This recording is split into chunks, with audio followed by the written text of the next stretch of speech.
All right. The other announcement is there's not assigned seating, and so it's kind of first come, first serve, and you may get moved around a little bit.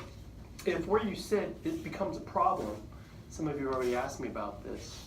Well, I can work with you so you can sit in an optimal position. If you don't want to sit in the back, you always get stuck back there. But don't be. It's so easy to get offended these days. Don't be offended if someone was sitting where you were the last time. I don't assign seats. It's just you come in and take an empty seat, and let me know if this becomes an issue. We're trying to make everyone happy. Okay. Part of the reason why I use the microphone, part of the reason why I record on YouTube is if you're sitting in the back and you miss some things, you can kind of get back with it. All right. This is where I left off. Level of structural organization. Here's this picture. This kind of is from the Marriott textbook, okay, not the atlas. And it kind of starts off with how the book is organized. You learned about atoms and molecules in chemistry. Okay, that's the smallest level of organization. Atoms form molecules, which you learn about in the study of chemistry. You learn how those chemicals interact. And of course, they may form much larger structures called organelles, which are small substructures within a complete cell. In the example they give, smooth muscle cell.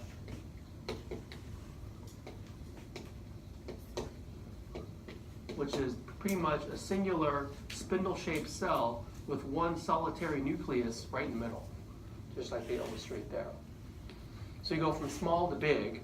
You can see cells, like I said earlier, at like 400x. We'll see them in our microscope lab.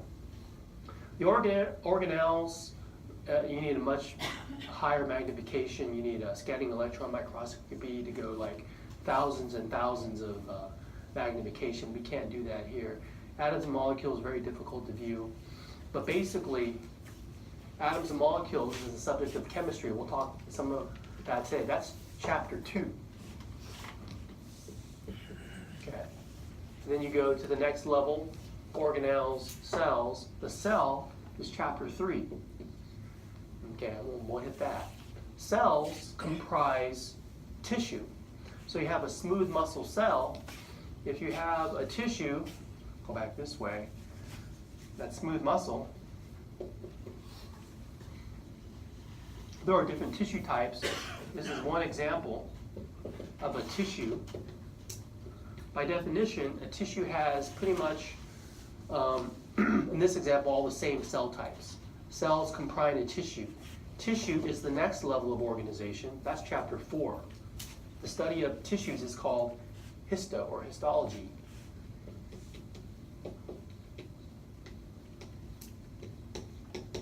So we need a microscope to study the different tissues. And there's a lot of them that we got to go through. There are 4 basic tissue types. We'll go over them, just to mention them quickly. Epithelial, muscle, connective, nervous. The muscle is an example of one of those 4. We'll hit it in chapter 4, but that's the next level. Tissues comprise organs. That's the next level.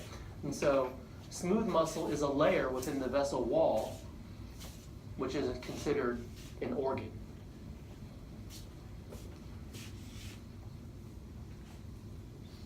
So at the organ level, by definition, comprised of more than one tissue type. Comprised of more than one tissue type. And in the example, smooth muscle, part of the vessel wall, blood vessel is the organ, as the example.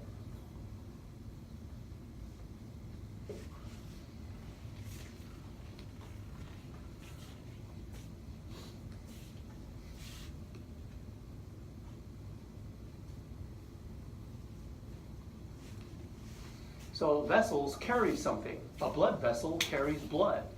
Within the vessel wall, that's where you have these layers of smooth muscle cells, making the smooth muscle tissue so the vessel can contract or, constrict or dilate to affect blood pressure. You'll learn about that. But anyways, this is one organ in an organ system, and that's how the Marriott book is organized in organ systems. Blood vessels are taught as part of the cardiovascular system or the circulatory system because it circulates blood. So the organ system level in this example, organs usually don't work by themselves. Every organ in the body is a part of some other system. That's the next level.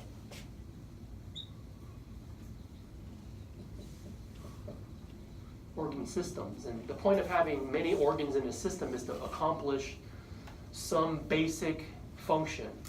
Okay, that's what we study at the system level. They accomplish major functions.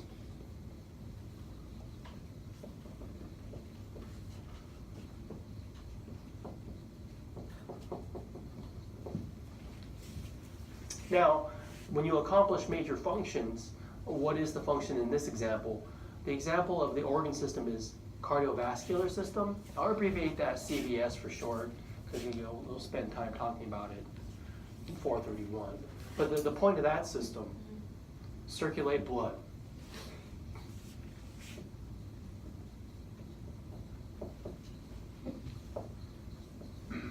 Just to show you, this is kind of how we organize our thinking about things. And of course, the last level is the entire organism. Okay, that's the last one there. Guy playing tennis. Organ systems comprise the organism. I'll just put human because this is a human physiology class, human anatomy class. That's the last level of organization. And these different organ systems, as an overview, we just like to show you pictures like these. They interact with each other. We study them discretely, but they work together. They're not in isolation. They work together. So as an example of how organ systems work together, I won't really give you notes on this. I'll just kind of illustrate the concept. Do you see how the circulatory system is in the middle with the heart pumping the blood and it's being returned to the blood? Blood goes round and round, but air goes in and out. Do you see how there's a gas exchange between the blood and the respiratory system? You're exchanging blood gases. So there's an exchange between those two organ systems. You need to filter your blood 70 times a day. The kidneys can do that. And in filtering the blood plasma 70 times a day, you're going to filter out waste that you don't need and excrete it in the urinary tract. Okay, so there's an interaction between blood and kidney. All right? You ingest food every day. Ingest means stick it in your mouth. You swallow it. It floats through your digestive tract, which is simply a tube from mouth to anus. It's broken down to small enough molecules that can be absorbed by the intestinal capillaries. Absorption occurs here. So there's things being absorbed into the blood. And so there's an interaction between the cardiovascular system and the digestive tract. So I just want you to get the idea that organ systems work together. So as you go through each organ system, no, it's not in isolation. All right, for body cavity, there's a lot more terms here. It's like even the cavities have names.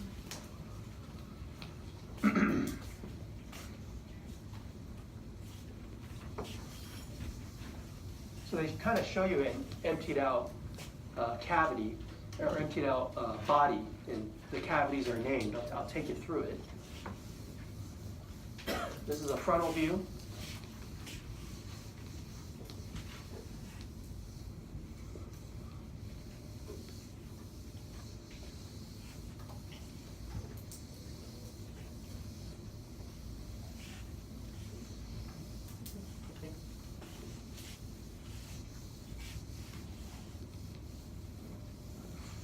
Frontal view is nice.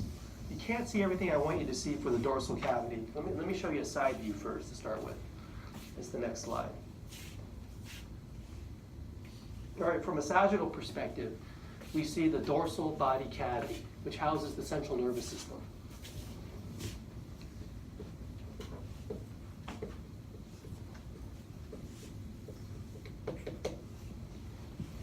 So within that, you have the brain case, the cranial cavity,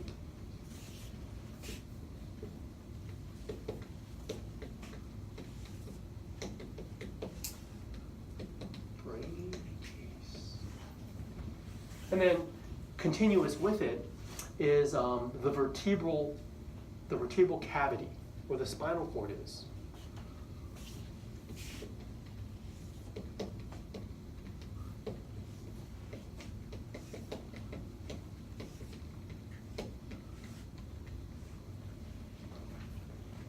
Now, in front of that, ventral to, anterior to it, is the peritoneum.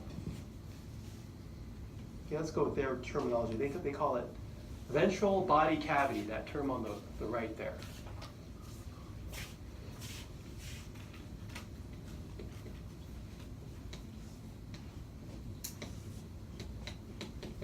Also called peritoneum. Pretty much from thorax all the way down to pelvis, all the stuff, all the organs. Now, the cavities are emptied out, but with all the organs in it, you call it the viscera. In anatomy, the word for contents is viscera. Put that in parentheses. Viscera, contents. Like you've heard the expression, the visceral response, like from the gut. Comes from inside you. It's the contents in an ad. Just all the organs. Just remove them. The cavities have names. Know what's in the cavities. The ventral body cavity. The top part is the thoracic cavity. Okay.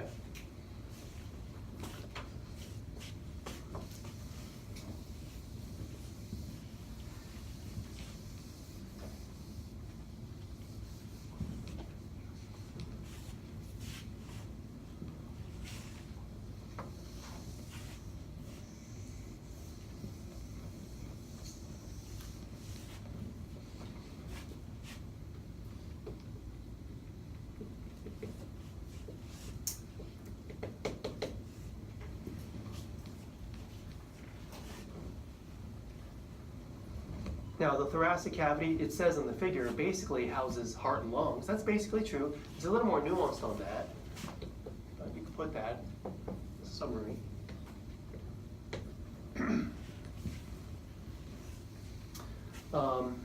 There's subdivisions in the thoracic cavity. It gets a little tricky here. Let me see if I can illustrate this.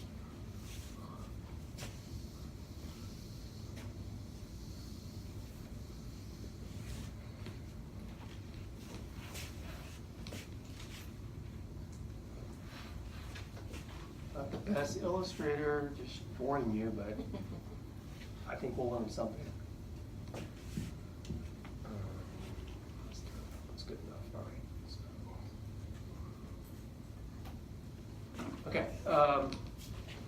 I'm supposed to be a human, but the point is, okay. So you got the muscular diaphragm, which divides thoracic abdominal cavity. So I'm going to put it in the right place here.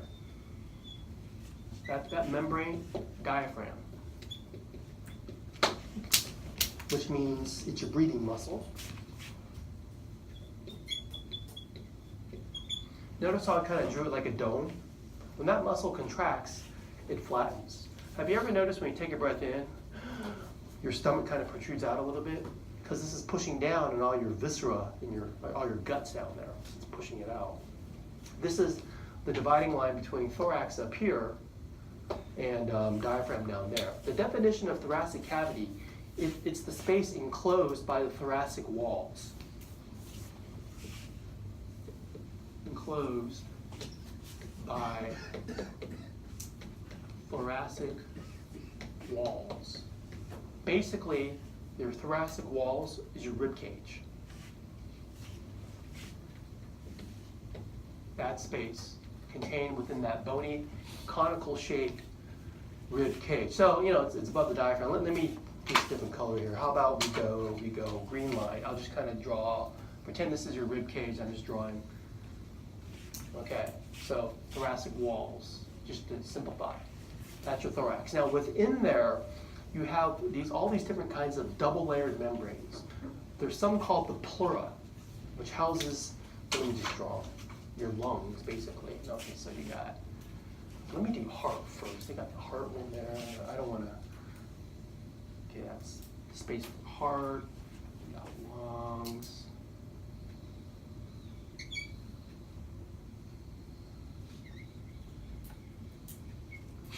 It's all double membranes.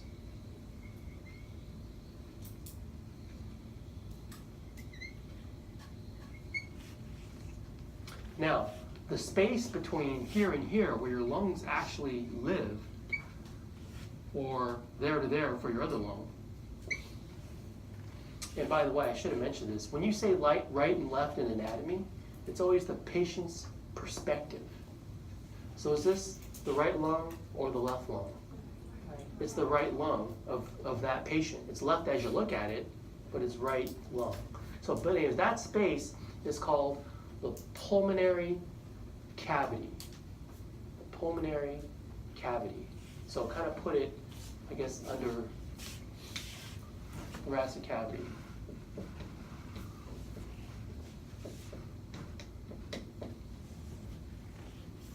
You got two of them. It's a pulmonary cavity, but one for right lung, left lung. Let's call it number 1. Okay, now, the name of the membranes that enclose these pulmonary cavities are called the pleural membranes, both of them. So that outer one and that inner one, pleural membranes.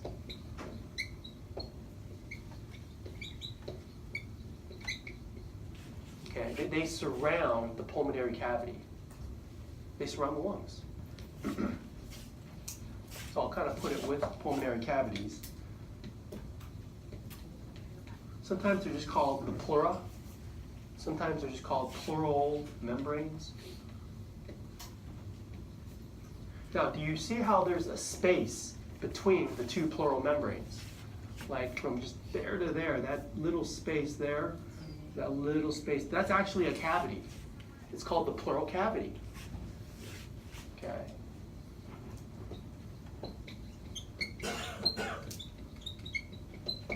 So the pleural cavity has fluid in it. Contains fluid. It helps make things slick. And it helps keep the lung wall stuck to the chest wall. You know, if you break that seal, that fluid seal, the lung collapses. Okay, so it's important. So pleural cavity, fluid filled is what I'll put. Okay, so you got thoracic cavity, you got the pulmonary cavities in there where the lungs are, you have the pleura, and you have the pleural cavity within it. It's all within the media, within the thorax. Okay, any questions so far? Don't confuse pleural cavity and pulmonary cavity, because the way the figure is, I think it's confusing. Look at the figure. See where they point to pleural cavity? I feel like they're pointing to pulmonary cavity. So don't let that fool you. You know, a trick question. It's not a trick, it's just you don't understand. You know, what's in the pleural cavity? Students will incorrectly say lungs. No. The lungs are in the pulmonary cavity. Fluid is in the pleural cavity, and I misspelled plural. That doesn't help. Boom, got it. Same. Yeah, sorry. All right, so anyways, that's the lungs, the pleura. Okay, the other thing here is where the heart is. You know, when you open a chest cavity, I've done many times, I cut through the breastplate, I take these big garden shears and I cut the clavicles. Then I take them and I go the ribs up one side, go ribs up the other side, and I just pull it apart. You mostly see lungs. You barely see the heart. Okay, so the space that's occupied, the space between the lungs is basically called the mediastinum, shown there. As part of the thoracic cavity, you have mediastinum. And so that's the space between both of the lungs? Yeah.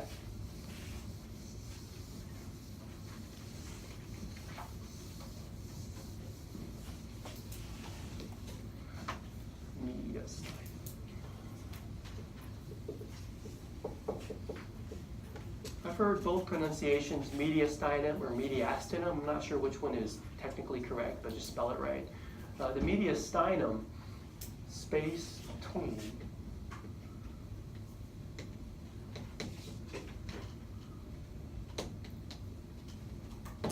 lungs. And there's some definitions there. They point to superior mediastinum, above the heart, between the lungs.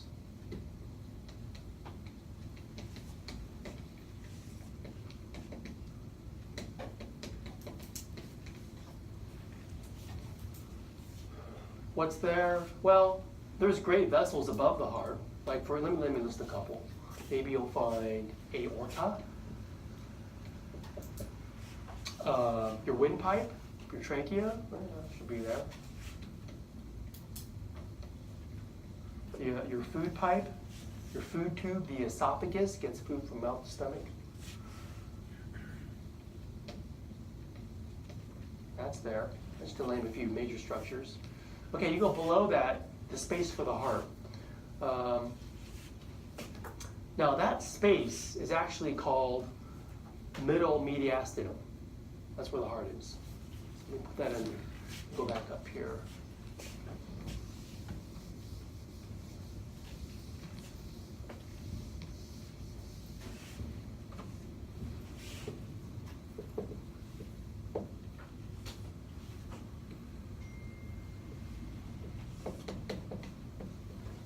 So this is where the heart lies.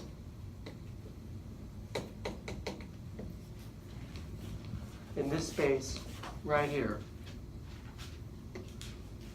Okay, maybe I'll put a 2.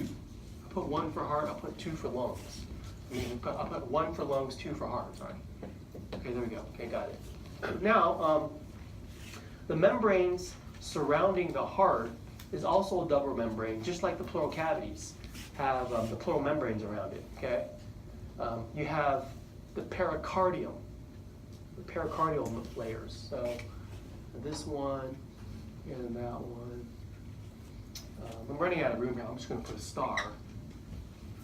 Put a star here. Pericardial membranes, just like the pleura. There's a pericardial cavity in between the 2 layers, right? It's maybe hard to see in the back. There's a little space in between the 2 membranes. Pericardial cavity.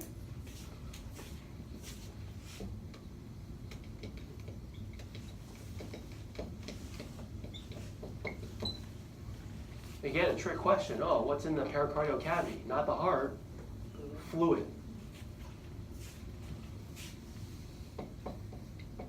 That fluid is very important because the heart's constantly beating. It's filling with blood. It's pumping blood, fill blood, pump blood. And now sometimes, if you kind of get some trauma or damage in that region, and let's say you bleed into it, that little cavity there, and this fills with fluid, you're going to crush the heart.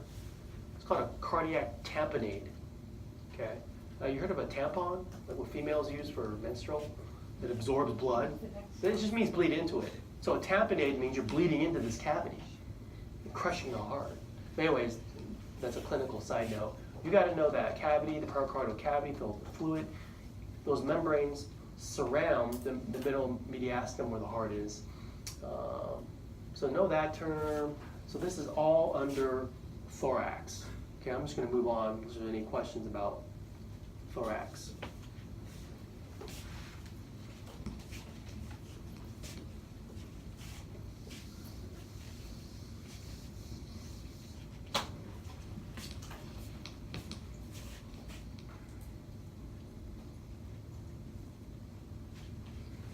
The big space where your digestive organs are, abdominal cavity, pelvic cavity. Much easier.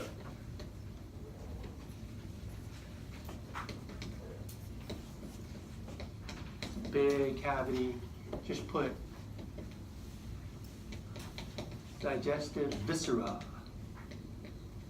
mostly, and just keeping it simple there.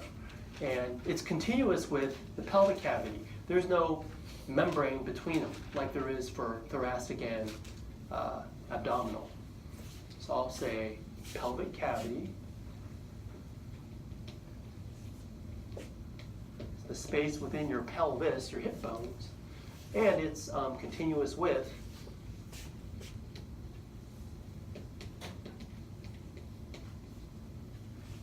continuous with abdominal cavity, I'll just say ab cavity, superiorly.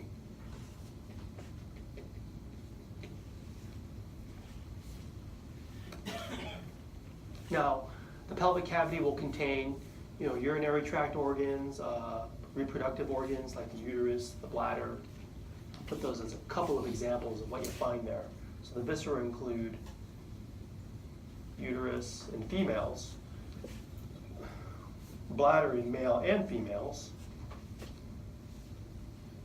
So the two main organs.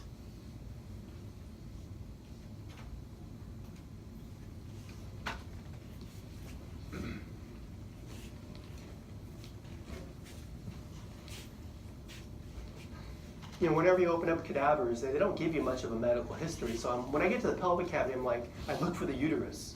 Because sometimes females have it removed in a hysterectomy. It's like, I like to see it because I don't like it when it's not there. I mean, the point of me studying cadavers is to see things, not to not see them. But it's continuous with the abdominal cavity. There's the side view where you can see the thoracic cavity superiorly. In the middle, the abdominal cavity continuous with the pelvic cavity inferiorly. I think that's enough for cavities. I'm going to move on. Let's go back to kind of surface region anatomy. Since there's so many organs in the abdominal region, there are some terms you should know for regional purposes. You can kind of draw a four square over the abdominal region and have 4 quadrants. So know those terms.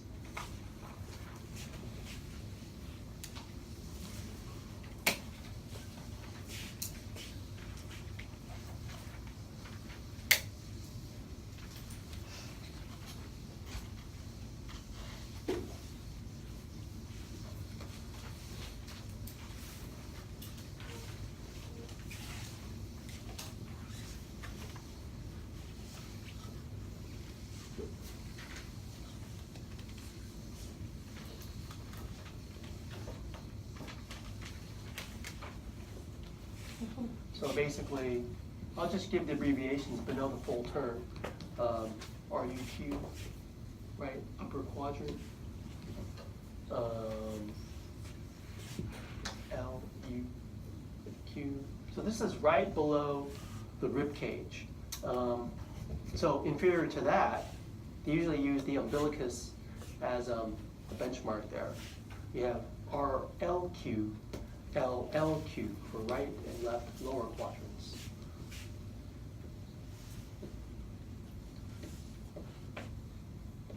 The classic one, I could point to it, is for that as a clinical side note, the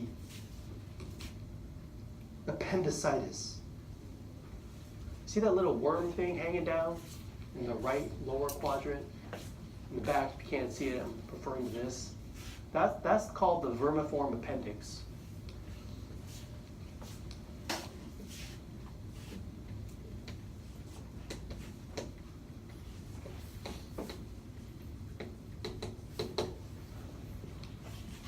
If a patient presents with pain in the right lower quadrant, you want to rule that out for appendicitis. Pain in RLQ, rule out appendicitis.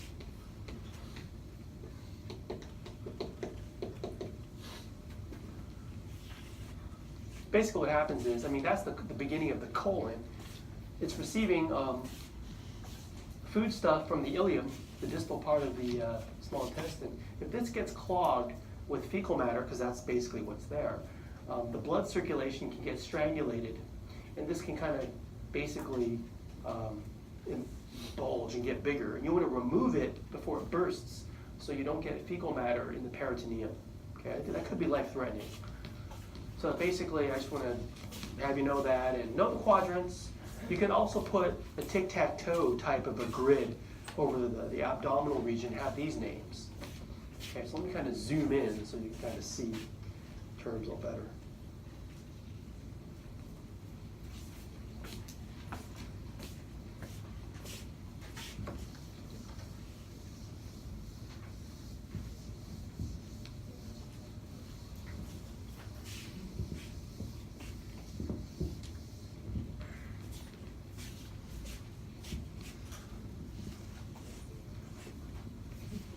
So you got 1, 2, 3 up top. So that's 1 and 3, right and left hypochondriac regions.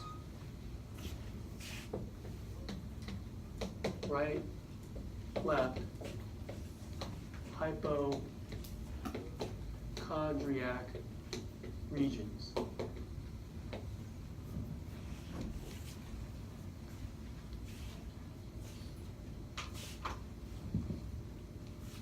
So kind of a strange word to use.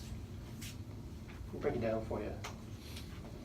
There's hypo, and there's, oh my gosh, I keep misspelling things, sorry. That's a DR, chondriac. What's wrong with me?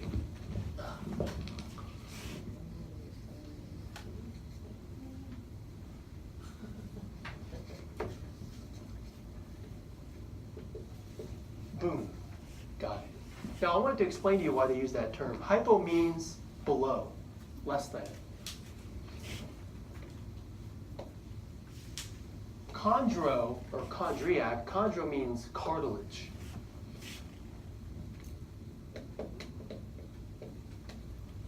So what I'm thinking is, if you look at the picture right next to it,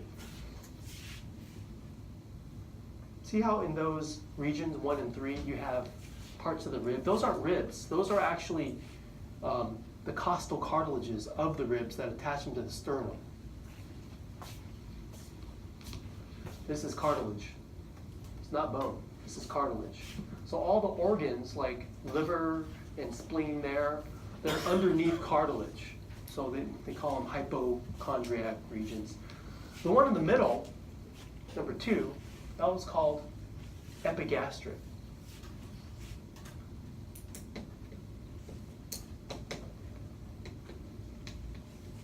Now epigastric, epi means above, overlies. Like an epithelium, lines your skin. Above. Gastric means your belly. Do you see the stomach in that region? Let me point it out. There is a leader line to it. See that stomach? That's the stomach. Yeah. I mean, it's not in full view. The liver kind of covers it, but that is the stomach. If you pull the liver back, you get a better view of the stomach. Well, anyways, that's why it's called epigastric. Okay, stomach's there. Let's do the middle 3. Right, left lumbar regions, umbilical regions. 4, 5, 6. So 4 and 6 are your right and left lumbar regions, the lower back. Right, left lumbar regions, and basically the one in the middle where your navel is, the umbilical region.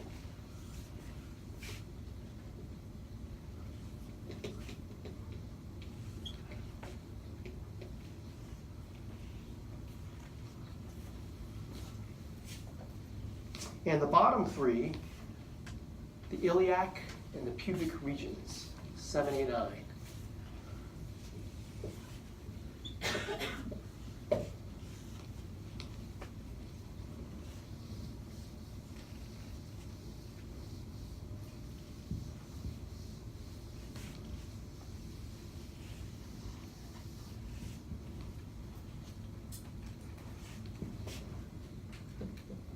So it's 7 and 9, which are the left and right iliac, or you could call them inguinal regions. I'll go with iliac, since it's kind of more prominent there. Right, left, iliac regions. It turns out your iliac bone is your hip. When you put your hands on your hips, it's the iliac bone, really. And in the middle there, inferior to the umbilical region, is the hypogastric region, or pubic region. Hypo means it's beneath the stomach.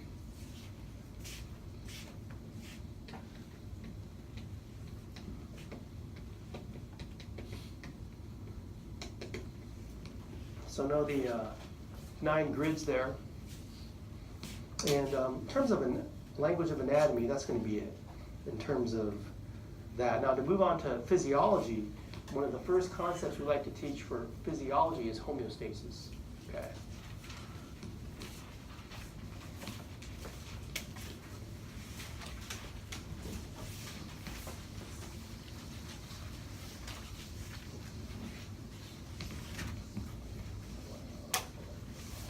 Now, if it feels like I'm going on and on and on, you have the correct feeling, because I am. Because Monday was a holiday, so the first day we're already behind. So I kind of have to catch up the first day to make sure we can finish. I actually looked up what the word lecture means. It means to go on and on. In case you're wondering, so, oh, I'm good at that. So this is your first physiology topic. So physiology is function.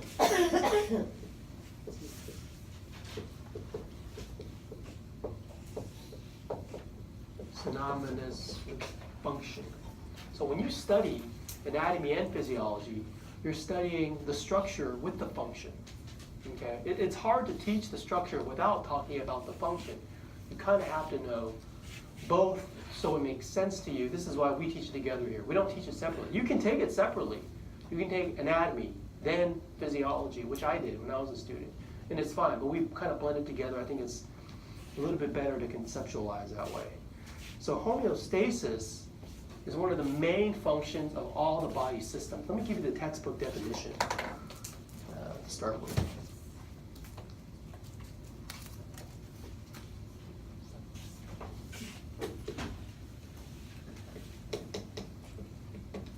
It'll come up in every unit practically that you take in A&P.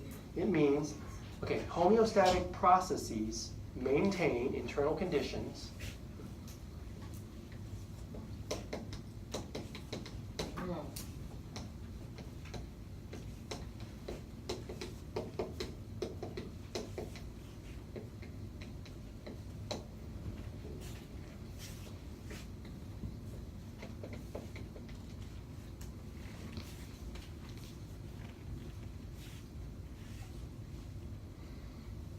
at appropriate and constant levels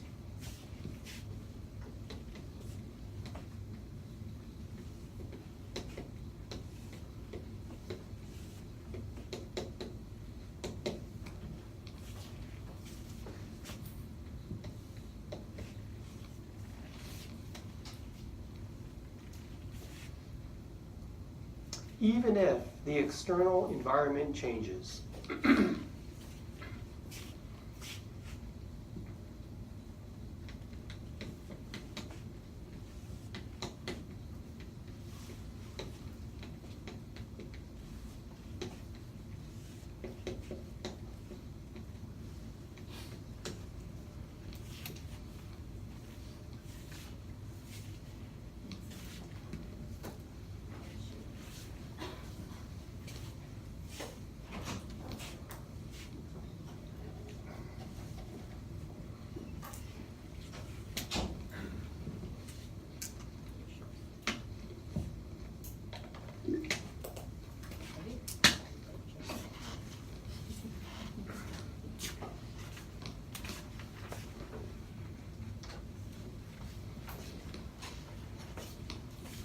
So the whole point is you keep it the same.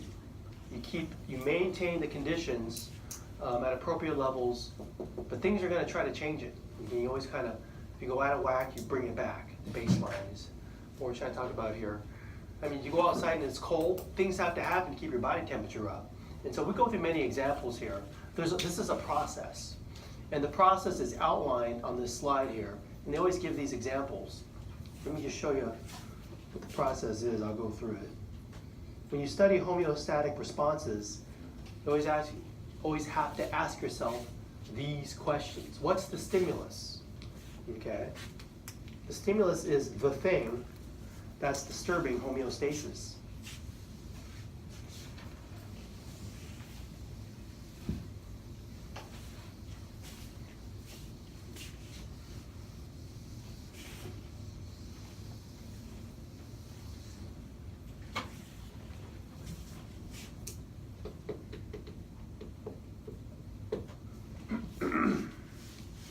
So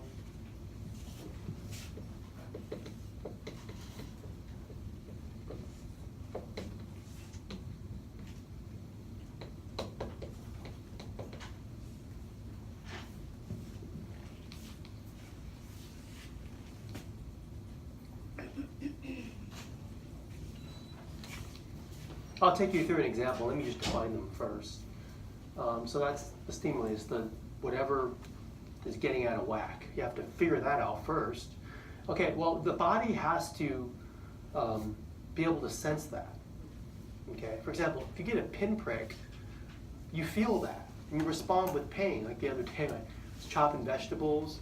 My son, I have this vegetable chopper. It's really cool. It's like a metal grid. And I just put it there and I go, my son touched it. He's like, ow, when he cut his finger. It was bleeding all over the place. But the point is, he sensed the pain. I mean, wouldn't it be wrong if he just jabbed his finger and didn't feel anything? You have to sense it. So you need a sensor or a receptor to detect this change, this disturbance. We'll call it sensor, receptor. Something that detects the disturbance so you can respond to it.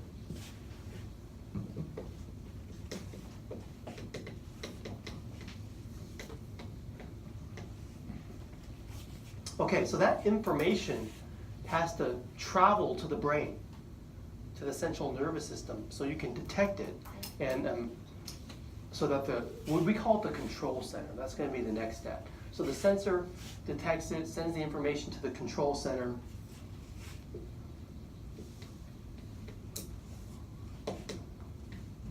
You know, a computer, a central processing unit.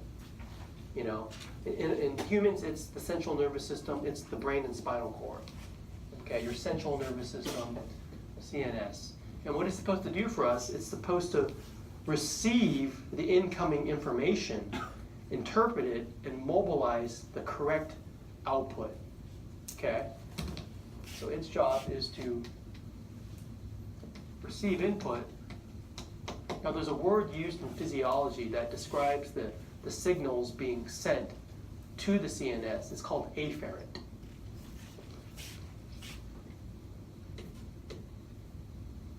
Synonymous with the word sensory. If your senses are aware of it, you smell it, you feel it, it reaches your brain and you're aware of it, your senses. That's afferent information. Okay, so that information has to be received by the CNS. The CNS will then have to interpret this. Basically, what do I do with this information? Then it has to mobilize the correct response.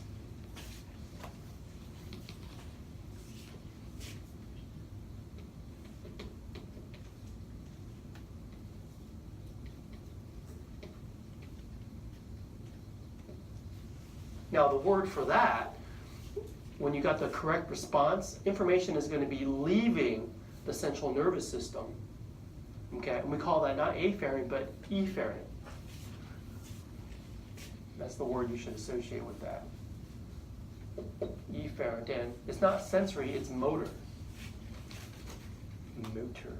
It's a command from the central nervous system. So receive, input, correct response, output, basically. It's kind of like the words that always confuse me in English grammar. Affect and effect, same difference. Like when you're affected by something, you receive information. Maybe it's good news, maybe it's bad news. The effect of that information, maybe you cry, maybe you laugh, right? What comes out of you. So affect, effect, afferent, efferent, goes in, comes out. Now, when the information goes out, you have to control something. So next step, effector.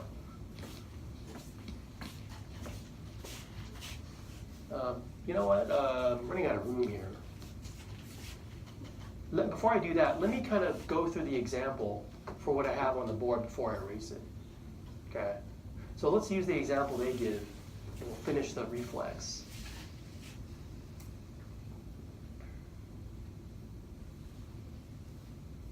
They give a teeter-totter balance. If you're in balance, you're in homeostasis. But if there's an imbalance, to illustrate, say this is body temperature, should be 98.6. But if it gets too hot, body temperature rises. That would be the example of a stimulus. So I'll put the example in red here. So in this example, the disturbance is increased body temp. Maybe you're exercising body temperature is increasing. So you have to have detectors. You have temperature-sensitive cells and skin and brain there. So I'll just put temperature sensors. They detect the change. Temp sensors. There's sensors in your body that know when you're getting hot. So that afferent pathway is sent to the brain, the control center. In the hypothalamus, there's a thermoregulatory center in the brain.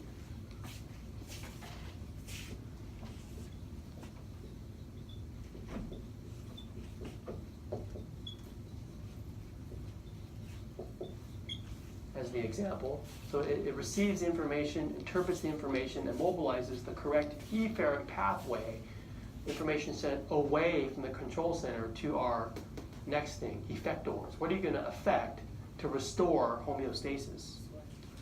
Yeah, all right. Yeah, it's okay.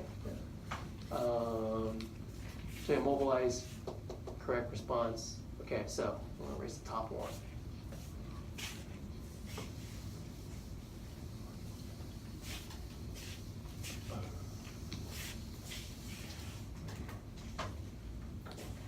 Effectors.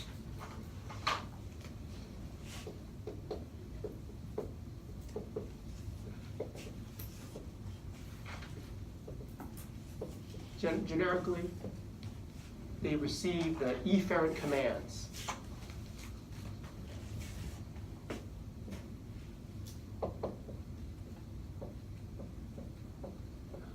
They'll respond appropriately. In our example, it's, well, you're stimulating the sweat glands.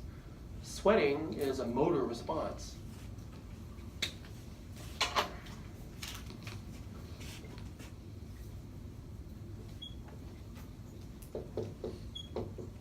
I'll just say increased sweat gland activity. If you increase sweating, you're putting moisture on skin. It evaporates the air currents and it cools the body down. Okay.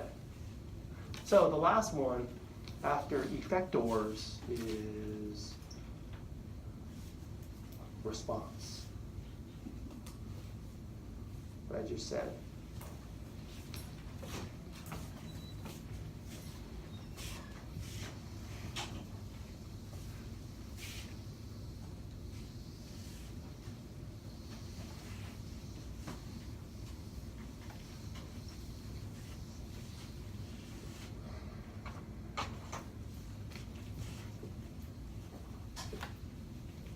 I mean, if everything's working correctly, the response should correct the imbalance.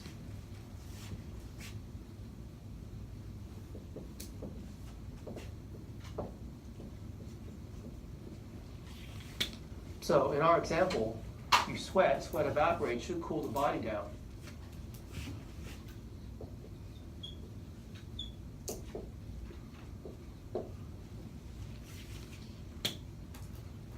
I mean, you can still suffer from heat exhaustion on a really hot day.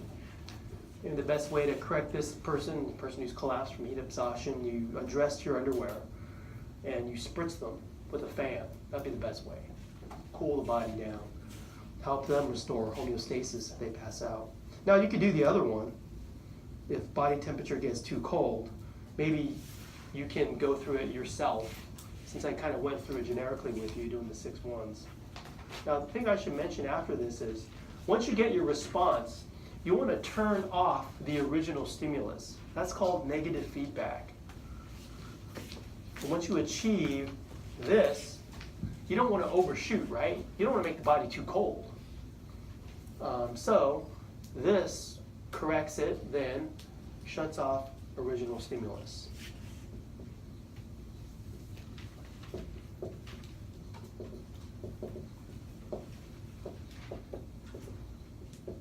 Basically called negative feedback.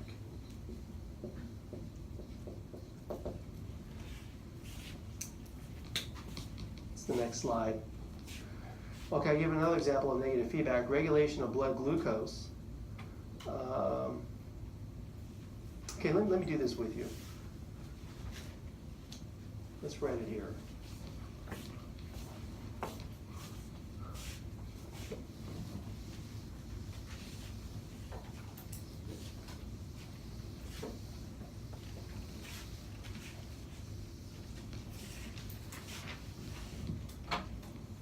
So we got stimulus. We got sensor, control center, output,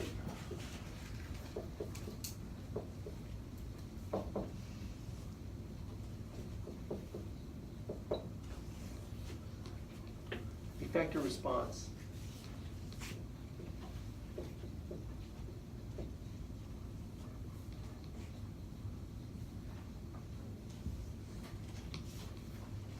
Now we haven't had endocrine yet, but I think we can just go through it as an exercise in homeostasis anyways. Okay, because all the information you need is on the figure. And if you can follow a flow chart, it doesn't matter that you haven't had endocrine yet. You can just read from the figure. Normally, you're trying to regulate your glucose levels at about 100 or less than 100 mg per deciliter of blood. That's a concentration. Normal is less than 100. Okay, if you get to 125, that's considered diabetic in the fasted condition. But anyways, let's pretend you eat a meal of pasta or an apple. Blood sugar goes up as it should because you've absorbed the glucose from the meal. Okay, so that's the imbalance, the increase in blood sugar.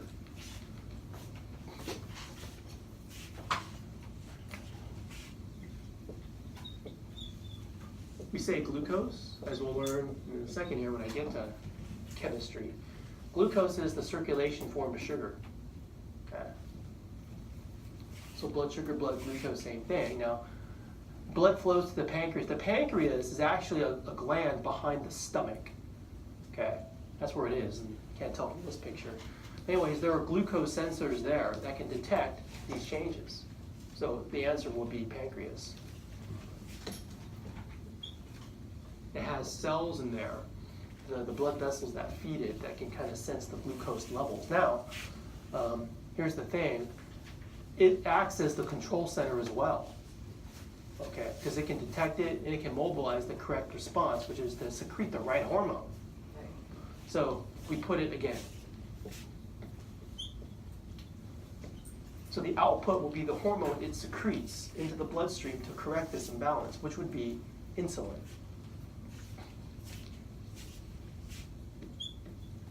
I'll just put insulin, it's a hormone.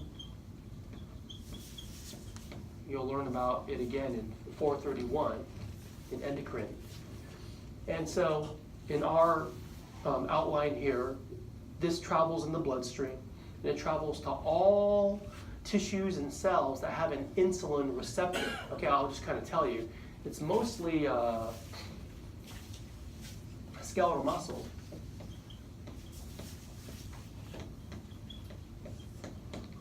Also adipose, your fat, body fat. They don't have it there. But they also have liver, so I could put liver too. These are all the cells that can respond to insulin. They have the insulin receptor. They're affected by insulin when it's secreted. Okay? And what they can do is, especially the biggest one, your body is mostly muscle, about 80% muscle. Okay, that's the big one. And, well, muscles can use glucose, right? It can burn it for energy. So you want insulin to affect it. So usually you get your insulin trigger right after a large meal, say dinner. You go to bed at night, and the insulin will make the skeletal muscle, it'll form glycogen. Okay, I'll take the glucose out of the blood. You get this glucose to glycogen conversion by the liver and the skeletal muscle. So you write that down. So glucose is the monomer.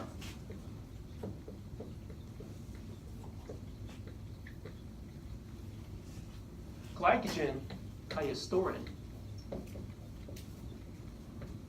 It's the storage form. It's a polymer.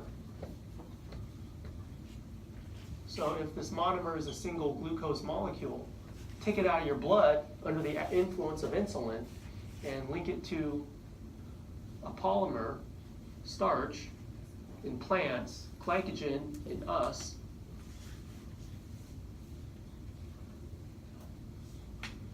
Take your monomer and add it to your polymer. That's how you store it. You get up the next morning, go work out, and you got your glycogen stores. Okay, so you've affected these tissues to take the glucose out of the blood to store it in the cells or burn it. Okay, depending on your metabolism. And so the response would be decreased blood glucose.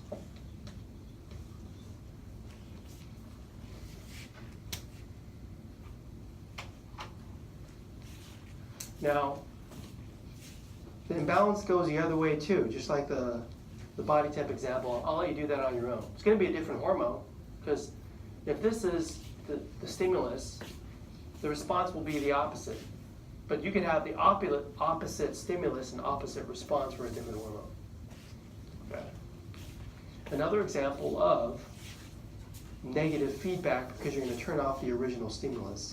There's also examples of positive feedback, where you want to increase the original stimulus. And one example is blood clotting. It's one of the few examples I can think of, actually.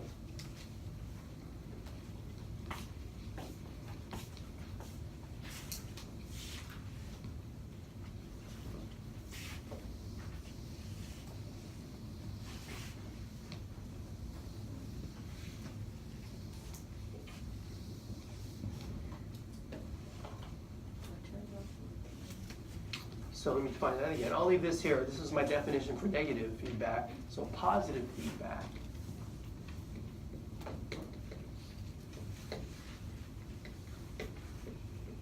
It'll obey the same steps, but instead of turning off the original stimulus, you enhance the original stimulus. Enhance.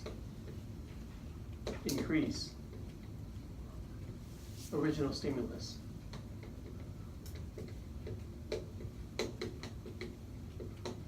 I mean, not forever, but to a point. Now this is a little more tricky to go through the steps, so I'll do it with you. It's my example of positive feedback, control of bleeding.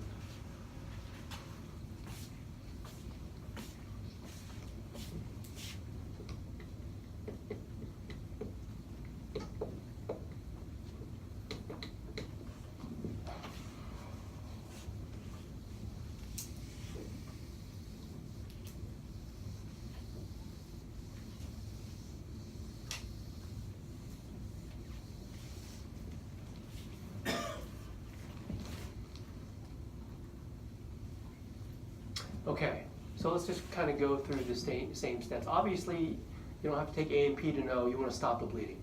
Okay, you damage a blood vessel, the blood vessel leaks. All right. Let's see. So that's pretty much the stimulus, right?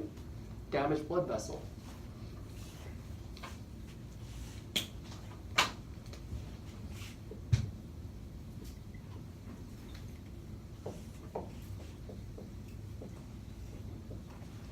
We see hemorrhages, it bleeds. Okay, you might feel it if it's painful. You probably will if you're conscious. You certainly feel the pain of being cut or something like that. In this particular example, the sensor is actually at the injury site where you've got a nick. Okay. Bit of a stretch, but that's what we want to go with. Area of vessel damage. You want the blood to clot only at this area. You don't want clots just anywhere where there's no damage. You can have unwanted blood clots. They can cause heart attacks and stroke. We don't want them. Okay? This is one we want to stop the bleeding. So the area of vessel damage is kind of the sensor. It detects that there's damage here. I'm going to leave out the details, and you can learn that. There's a whole lecture that's given on thrombosis. But just for this exercise, the area of damage is the sensor and the control center. Everything, all the clotting factors are mobilized to this area. Okay, so just use my little quotes here. It means it's the same. Now, it has to mobilize output, okay? Now, part of what happens here is platelets are sticking to the site of injury, right? Nowhere else. They only stick to where there's a damage. Because when it's damaged like this, there are little collagen fibers that stick out in the blood flow, and the platelets are really good at sticking there. So, the output is platelets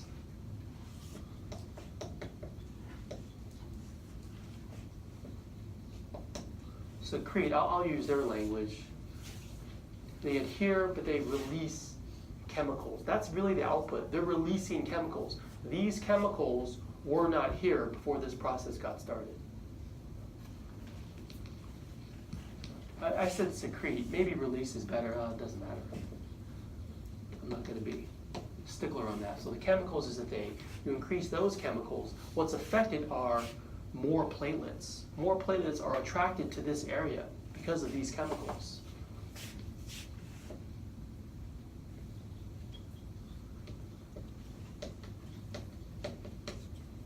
And if you get more platelets here, the more platelets secrete more chemicals. And it keeps going and going and going. So pretty much these two steps here, the place where you got the output and you affect the more platelets, that's the positive feedback part of this discussion. Okay? You keep affecting the platelets until you get enough of them to stop the bleeding. Okay? Now, my son cut his finger. It's very disturbing because he keeps bleeding, right? And the bleeding continues for minutes. Those minutes feel like hours. It's like, oh my gosh, it's got all over his face, his body, he's bleeding on the floor. But I know it's gonna stop. I just gotta wait for the clotting factors to occur. Now, what you gotta do is, you gotta wash the finger, make sure there's no germs or bacteria. But that washes away the clotting factors. So after you give it that first treatment, then you have to cover it with gauze. And I just wrap it with tape. Give a chance for this to happen, okay? And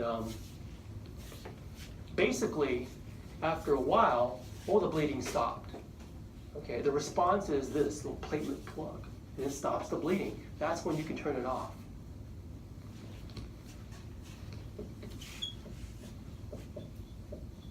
Platelet plug stops bleeding. So that's when you can turn it all off. You allow other things to happen. The vessel wall can heal, the skin can heal, all that. So the only positive feedback part is this part. You increase the original stimulus. Always think of that as an example of positive feedback. Okay, so your book defines two general homeostatic mechanisms. I just want to define them. Autoregulation, which is an intrinsic regulation, and an extrinsic regulation.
Intrinsic regulation, the homeostatic response occurs from within a cell, organ, or tissue.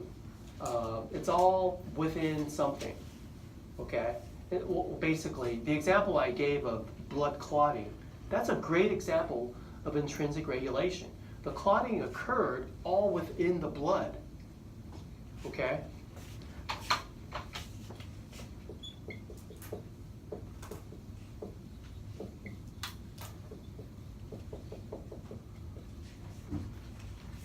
If you collected blood in a vial and you just let the blood sit in the tube, you know, the blood will clot all by itself.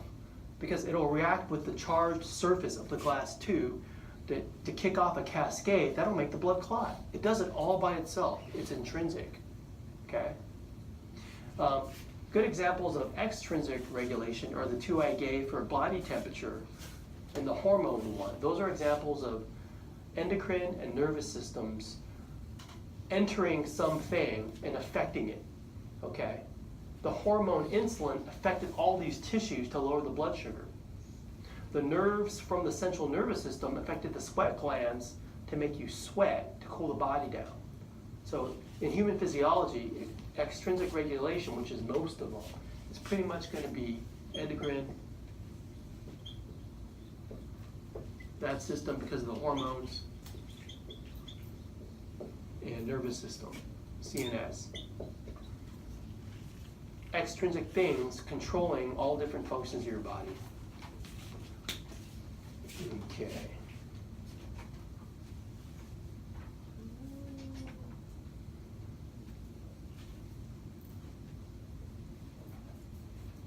Okay, as promised, I gotta start the next unit. You've been sitting for a while, but like I said, you had Monday off, so I don't feel too sorry for you. This will keep us on track so I don't fall behind the first week. And I won't finish it, so I'll tell you what, no matter what, I'll stop at 11:20. I'll let you out of here a little early. And that'll give time. If some of you want to talk to me about business, that's fine. If not, I'll be in my office later this afternoon. At 1:30, yeah. Okay, so that pretty much concluded chapter 1. This is chapter 2. Let me go to the presenter view here. Chemistry. Now you had a whole class on chemistry. I'll just kind of highlight the biological, the biochemistry that's important in A&P that'll help you through 430, 431. Pretty much just what you eat. Glucose, fat, carbs. That's what you eat. There's also nucleic acids, but I have a whole lecture on DNA. I won't mention them until chapter 3. So moving on to chapter 2. That was chapter 1. I didn't really call it that. Chapter 2.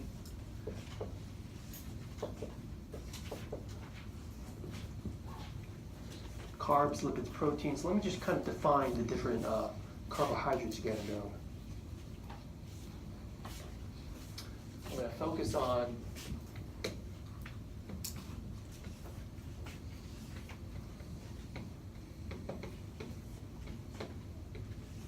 the organic molecules really have a heavy preponderance of CHO, maybe some N, carbon, hydrogen, oxygen, nitrogen.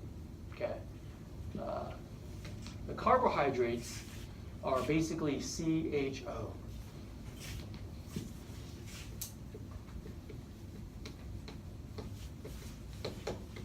Kind of like C6, H12, O6, right? I just put CHO as an abbreviation for carbohydrates.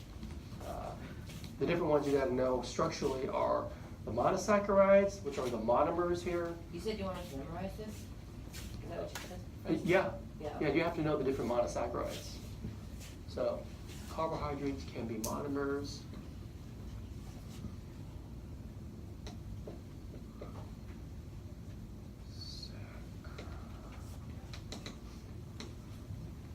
Which include glucose, fructose, and galactose. Write those three down. Deoxyribose, ribose, I'll talk about that when I get to DNA later. Okay, for now just know glucose, know those, fructose, galactose.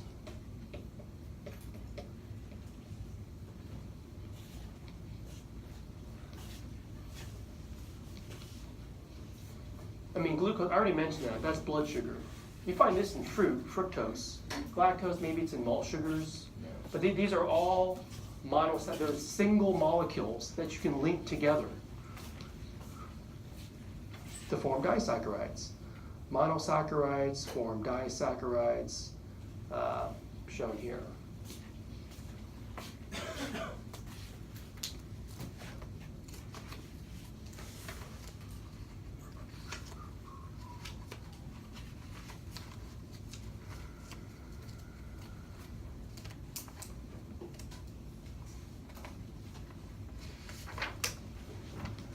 sometimes I abbreviate glucose, GLU,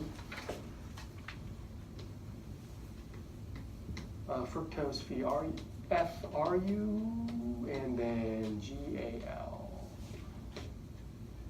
Those are our monosaccharides. So disaccharides, you can link these together in a hydrolysis chemical reaction shown in the middle there.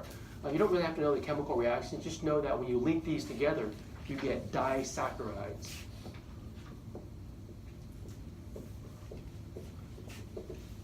And the disaccharides include sucrose, lactose,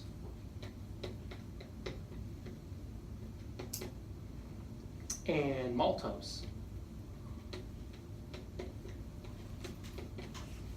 Sucrose is actually a glucose and a fructose linked together. So I'll put glu plus fru. Basically table sugar. The sugar in milk, lactose, is a glucose and a galactose.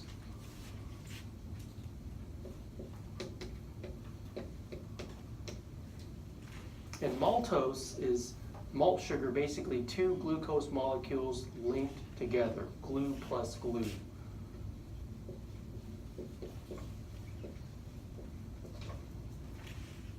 So know your monosaccharides, disaccharides, the polysaccharides are coming out. Here's a picture of all the disaccharides I just noted. Okay. The polysaccharides, no glycogen. So polysaccharides is many, many, many monosaccharides and disaccharides linked together.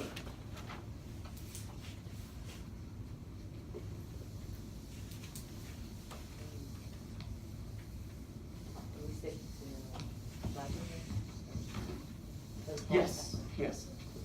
Note glycogen as an example of a polysaccharide. You get that on the board.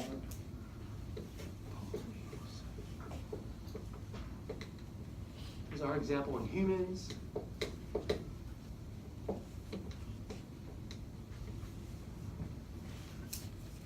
Glycogen is how we store carb. Okay, in human physiology, basically in muscle, liver. That's where most of your glycogen stores are. You can use it when you work out, or when you're in rest. So you use more of it when you work out, but you need glycogen stores. You know, the brain can only metabolize sugar. Okay, it can't metabolize protein or fats. It can't make it past the blood-brain barrier. So it's very important to keep your blood sugar up for your brain. Okay. Let's see here. Well, I should give mention, we have glycogen, plants have starch. So you eat starch, you get that carb in your body. So those are, some people say complex carbs. They're referring to these polysaccharides. And that very simply, that's kind of my spiel on carbs. I'm going to move to the next one. Okay, you're reading a nutrition label. It's got the carbs. It's got some fat in it usually, unless it's fat-free. Contains also CHO in differing proportions though. Okay. Lipids are a class. Let me just clear the board here.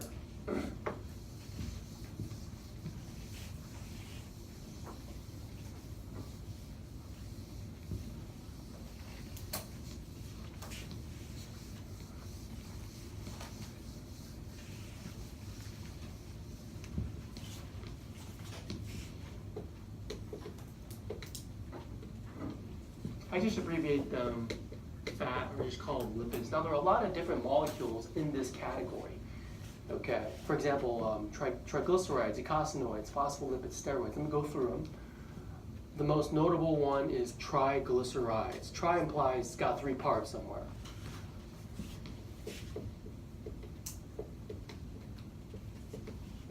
This is the storage form of fat. Okay, it's kind of the fat that makes you fat, so to speak.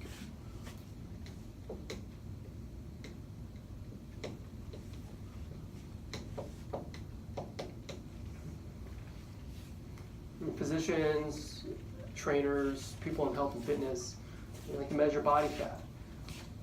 Average body fat percentage is something like 25%, 30%.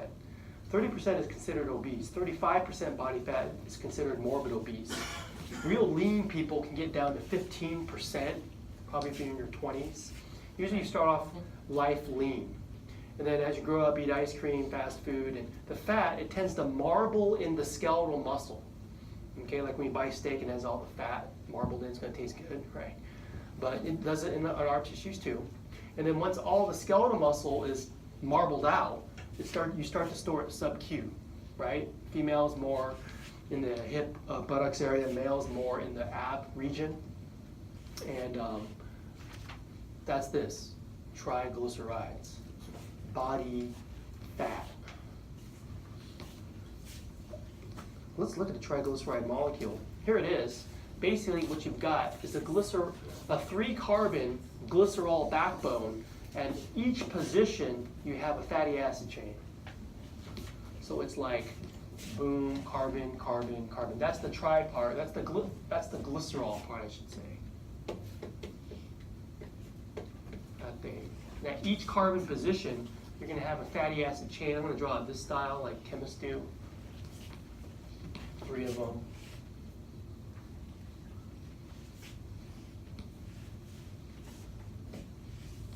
Three fatty acid chains. They're just hydrogen and carbon. That's all it is. Okay? So when the 3 fatty acid chains are attached to the glycerol backbone, that's how you store fat. Okay? Now if you want to use that, you start working out. There's an enzyme called lipase. Lipase is an enzyme which breaks this apart. It's going to like cleave these chemical bonds, and the free fatty acids are free.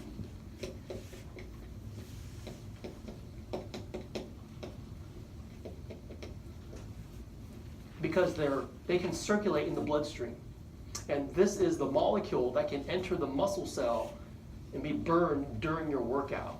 So when your trainer says you gotta burn fat, it's the fatty acids.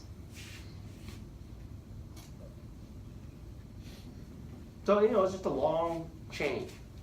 Okay, it's free floating because it has a polar end circulating the blood. It's a carboxylic acid end. That's COOH. Will basically circulate. When it's attached to a glyceride, it's probably part of a triglyceride that's stored in your body fats.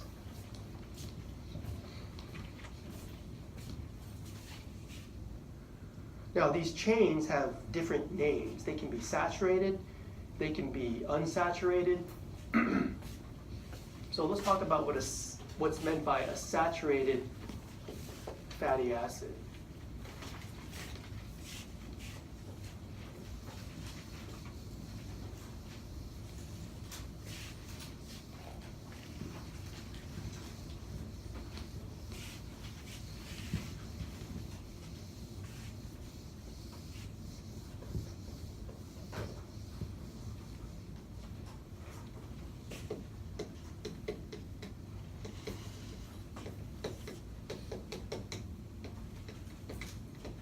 Basically, no double bonds within the chain. Now, you don't include the double bond in the carboxylic acid. I mean, no double bonds within the chain. So you have a very straight fatty acid. Okay. Chemically, no double bonds. Because it's completely saturated with hydrogens. If you have a double bond there and you're missing some hydrogens, that would be an unsaturated, or is it not showing up there? There it is. Unsaturated fatty acid. There's going to be a double bond.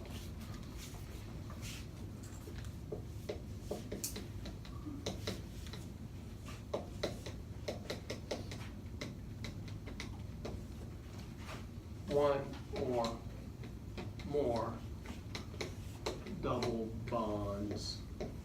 If it's got one, it's a monounsaturated fat. If it's got more than one, it's a polyunsaturated fat.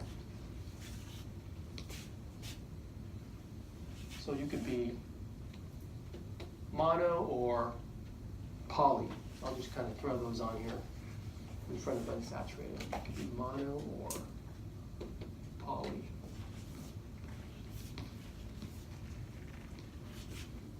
Now, usually what those double bonds do, it's not illustrated here. If you're a saturated fatty acid, you're probably more or less a straight chain. If you're poly or more, say mono unsaturated, it's gonna, the double bond kind of puts a kink in the chain. Now what that means molecularly is, if you got double bonds, you're gonna put more space between you and the molecule next to you. If you're saturated, it means the molecules can stack closer together. So usually fats, like butter at room temperature is usually solid, right? Cube of butter.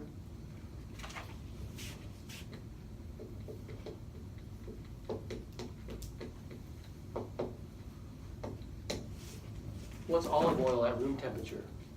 Liquid, because it's got more of these. So it's the liquid at room temperature.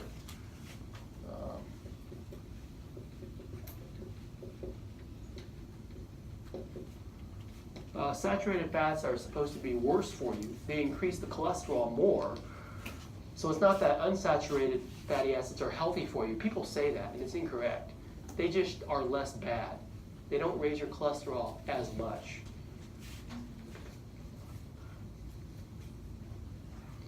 Okay, so another kind of lipid is a phospholipid. Now a phospholipid has this structure.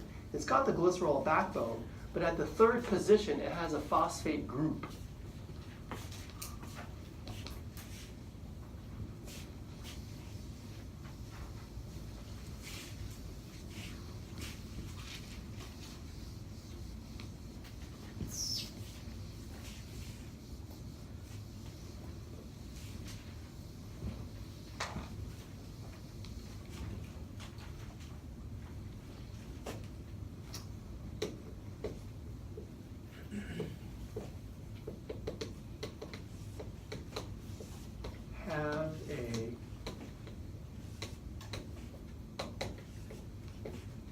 Have a phosphate group plus 2 fatty acids.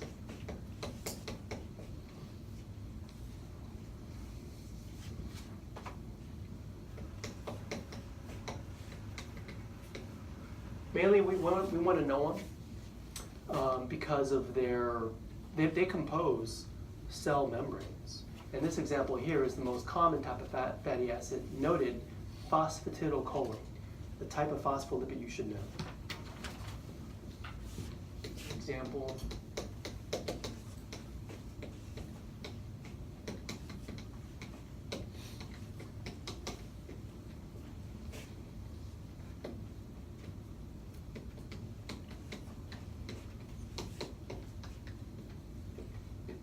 Found in the cell membrane.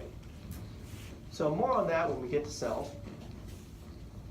I'm going to skip eicosanoids. You don't got to know that. So just make a note to yourself, I don't have to know this, and I'm just going to move right on. You can talk about it more later. But I do want to mention steroids and cholesterol as a major one. Too big to skip. This is the structure of a steroid. Okay, it's cholesterol. Okay, and it's the basis for all steroids in the body. Right, so know this as a lipid.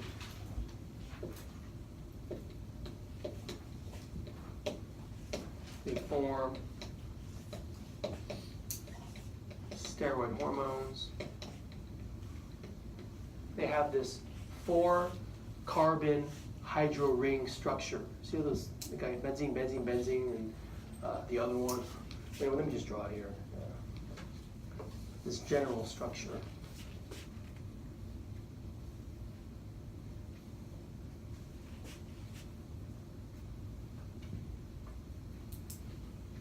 That general structure, these 4 hydrocarbon rings.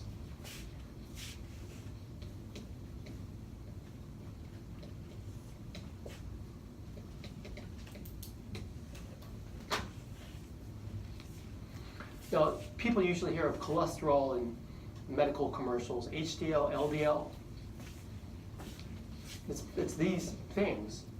Let's remember that lipids are not soluble in water, which means the body has to package them in a way so they can circulate in the blood. And so there's low density lipoproteins, there's high density lipoproteins. You take these and triglycerides and you surround them with phospholipids, because the phospholipids can circulate because of the polar head group. Okay, and it turns out the LDL is more atherogenic. It tends to clog your arteries. Okay, the HDL tends to reverse that. So we like to have low of the LDL and high of the HDL. They usually call it LDL the low or the bad cholesterol, and HDL the good cholesterol for that reason. LDL increases the risk for heart disease. LDL tends to lower it if it's higher. You said LDL increases it? Yeah. LDL increases your risk for heart disease. Now, cholesterol, in terms of forming steroid hormones, I'll give you a couple examples. You can see that cholesterol up top looks very similar to testosterone and estrogen. They put a little crown there because testosterone is the male king androgen, but just a couple of examples of steroid hormones, just to give you an idea. Sex hormones.